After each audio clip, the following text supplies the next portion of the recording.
27 Maret 2024 di Wrocław, Polandia. Jadi hari yang membahagiakan bagi rakyat Ukraina. Musababnya, timnas sepak bola mereka mampu lolos lagi ke ajang Euro di saat banyak pihak yang meragukan. Perasaan campur aduk antara haru dan bahagia mengiringi keberhasilan negara yang telah lama porak-poranda akibat dibombardir tank-tank Rusia. Makna kelolosan tersebut juga sekaligus menandai kebangkitan bagi timnas Ukraina pasca invasi Rusia. Mereka membuktikan pada miliaran penduduk bumi bahwa mereka bukan bangsa yang lemah. Lewat sepak bola, mereka siap mengejutkan di Euro 2024. Sebelum membahas kebangkitan timnas Ukraina, alangkah baiknya subscribe dan nyalakan loncengnya dulu agar tak ketinggalan konten menarik dari Starting 11 Story. Februari 2022, perang Ukraina-Rusia meledak. Bom Rusia meluluh lantakan seantero Ukraina. Sepak bola Ukraina pun terkena imbasnya. Liga utama mereka dihentikan. Para keluarga fans maupun pemain tak sedikit yang jadi korbannya. Kondisi tersebut tak dipungkiri membuat sepak bola Ukraina jadi terbengkalai, khususnya timnas mereka. Padahal timnas Ukraina dihadapkan pada persiapan babak playoff kualifikasi Piala Dunia 2022. Alhasil di babak penentuan playoff kelolosan ke Qatar, Zinchenko dan kawan-kawan harus takluk dari Wales. Seketika mimpi mereka main di Piala Dunia terkubur dalam-dalam. Timnas Ukraina gagal mempersembahkan hadiah bagi rakyat Ukraina yang jadi korban invasi. Kesedihan warga Ukraina pun berkali-kali lipat dan tak dapat dijabarkan dengan kata-kata. Pemain seperti Andriy Yarmolenko serta pelatih mereka Alexander Petrakov bahkan sampai meminta maaf langsung pada rakyat Ukraina. Pasca gagal lolos ke Piala Dunia 2022, timnas Ukraina pun berbenah. Evaluasi menyeluruh pun dilakukan federasi guna mempersiapkan agenda berikutnya, yakni lolos ke Euro 2024. Evaluasi tersebut salah satunya adalah keberanian federasi mencopot pelatih mereka Alexander Petrakov pada Desember 2022. Petrakov dianggap gagal oleh federasi. Selain tak mampu bawa Ukraina ke Piala Dunia, pelatih 66 tahun tersebut dianggap hanya vokal soal politik dibanding fokus pada sepak bola. Petrakov sempat didenda oleh UEFA akibat seruan berperang dan mengangkat senjata bagi rakyat Ukraina. Akhirnya, Federasi Sepak Bola Ukraina pada Juni 2023 mengangkat legenda mereka Sergei Rebrov sebagai pelatih baru. Rebrov diangkat jadi pelatih dengan target lolos ke Euro 2024.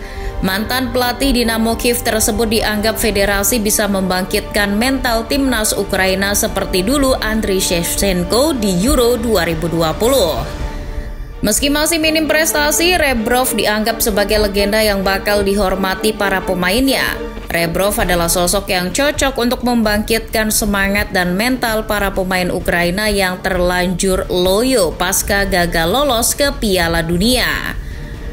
Tuah Rebrov pun perlahan terbukti. Performa pemain Ukraina kembali bangkit. Terbukti sejak laga debutnya, Rebrov sudah bisa tahan imbang tim sekelas Jerman di markasnya. Bahkan nih, mereka sempat hampir menang kalau Jerman tak cetak 2 gol di menit-menit akhir.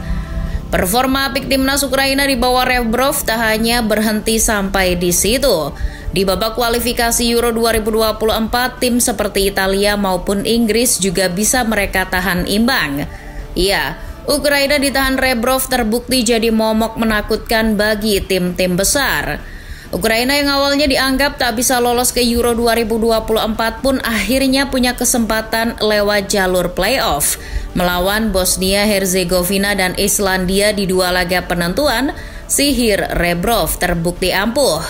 Bosnia berhasil dihempaskan di home base-nya sendiri, lalu Islandia mampu mereka tenggelamkan di Wrocław, Polandia. Rebrov akhirnya terbukti bisa mewujudkan targetnya lolos ke Jerman. Euforia sukacita fans Ukraina pun tak bisa dielakkan. Kelolosan tersebut pun sekaligus jadi hadiah istimewa bagi rakyatnya yang lama jadi korban perang. Salah satu kunci kesuksesan dari Rebrov meloloskan Ukraina ke Euro adalah memanfaatkan dengan baik performa para pemain yang dimiliki. Skuad Ukraina saat ini terbilang mumpuni dan layak disebut sebagai salah satu generasi emas mereka.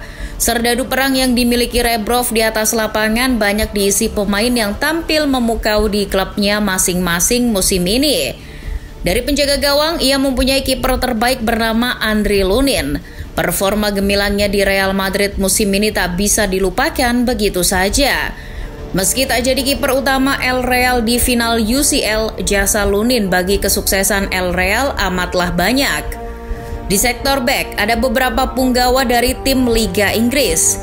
Di bek tengah ada bek inti Bournemouth, Ilya Zabarnyi. Bek muda 21 tahun ini adalah pilar penting yang mengomandoi lini pertahanan Ukraina. Zabarnyi tak sendirian, ia dibantu bek kiri andalan Everton, Vitali Mykolenko. Mykolenko musim ini penampilannya meroket bersama Sendais. Di lini tengah ada pemain Arsenal, Zinchenko. Pemain yang notabene sebagai bek kiri ini oleh Rebrov banyak ditempatkan sebagai gelandang. Mantan anak buah Pep ini difungsikan sebagai pengatur tempo permainan Ukraina, baik saat bertahan maupun menyerang. Lalu di lini serang, Rebrov punya top skor La Liga musim ini, Artem Dovbyk. Pemain 26 tahun asal Girona tersebut siap menjadi momok menakutkan bagi para musuh Ukraina. Dovbyk juga tak sendirian, ia akan dibantu oleh rekannya sesama Girona, Viktor Sigankov. Sigankov adalah pemain sayap cepat dan produktif. Ia bisa jadi alternatif pencetak gol selain Dovbyk. Oh iya, jangan lupakan juga Mikhailo Mudryk. Sejelek-jeleknya Mas Mudryk, namun nyatanya kontribusinya amat besar sejauh ini bagi timnas Ukraina. Bayangkan saja, kalau tak ada gol Mudryk saat melawan Islandia, belum tentu Ukraina bisa lolos ke Euro. Jadi, jangan anggap remeh Mudryk. Selain pemain-pemain hebat tadi, Ukraina juga masih punya pemain berpengalaman seperti Andriy Yarmolenko, Ruslan Malinovsky maupun Roman Yaremchuk. Ketiganya bisa menjadi teladan bagi para pemain muda Ukraina di Euro nanti. Dengan racikan formasi 4-3-3 ala Rebrov, skuad generasi emas Ukraina tersebut bukan tidak mungkin bakal mengejutkan di Jerman nanti. Ukraina juga tergabung di grup yang notabene tak terlalu sulit. Zinchenko CS tergabung di grup E Euro 2024 bersama Rumania, Slovakia, dan Belgia. Kalau dilihat secara materi, Belgia yang akan jadi lawan berat Ukraina. Red Devils asuhan Tedesco juga terbukti belum terkalahkan sejak babak kualifikasi. Secara hitung-hitungan pun peluang Ukraina lolos terbuka lebar. Ukraina diunggulkan untuk bisa jadi pendamping Belgia lolos dari grup ini. Tapi dengan catatan mereka harus menundukkan Slovakia dan Rumania. Slovakia sendiri kedalaman skuadnya juga masih jadi pertanyaan. Mereka masih mengandalkan pemain senior seperti Ondrej Duda maupun Juraj Kucka. Sementara Rumania tak punya pemain dengan nama mentereng seperti Ukraina. Secara mental bertanding di ajang sebesar Euro, mereka juga belum terbukti.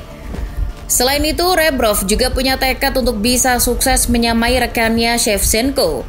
Di Euro 2020 lalu, Shevchenko bisa membawa Ukraina melenggang hingga babak perempat final. Syukur-syukur, ia bisa menciptakan sejarah lain dengan melangkahi pencapaian Shevchenko tersebut. Kesuksesan Ukraina lolos ke Euro, selain jadi hadiah bagi rakyatnya, juga sekaligus menandai tonggak kebangkitan sepak bola Ukraina. Ya, meski negaranya sempat hancur berkeping-keping akibat perang, namun mereka tetap bisa bangkit lewat olahraga bernama sepak bola. Dengan skuad mengerikan yang bikin lawan bergidik, serta semangat beri kado manis pada rakyatnya, nantikan saja Ukraina bakal mengguncang Euro 2024 dengan berbagai kejutan.